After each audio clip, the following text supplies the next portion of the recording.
Bills and invoice generation in Time Tracker module.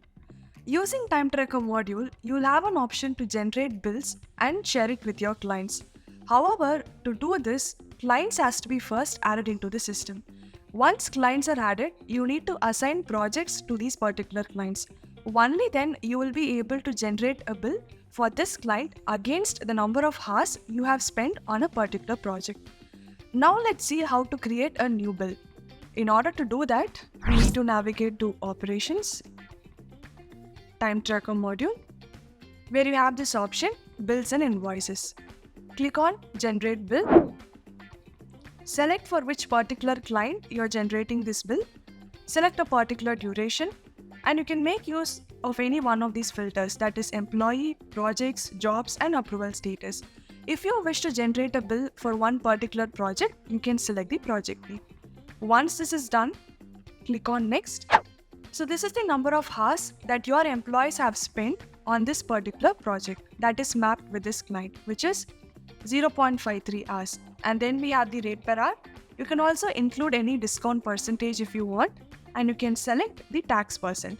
And the drop-down option that you see here is already predefined from the settings option.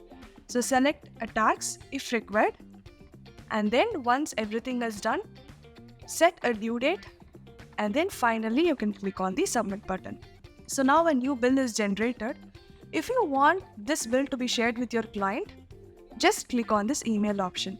And for you to send this email, make sure that email information is updated for that particular client. This is about creating a new bill. Let's explore few settings related to generating a bill. In order to do that, we need to navigate to Settings, Timesheet, and under Configuration, we have Billing Settings. So the first option is about bill number. So whenever you're generating a bill, you can either manually input the bill number if you go with the option Manual, or you can enable the option Automatic, where system can automatically generating a bill number based on the prefix and the starting number that you give here. And then it is about taxes. So you can add different types of taxes that you will be adding to your clients, so that whatever tax percent that you're including here will be given to you as an option when you're generating a bill. So this is about the bill generation process in the Time Tracker module.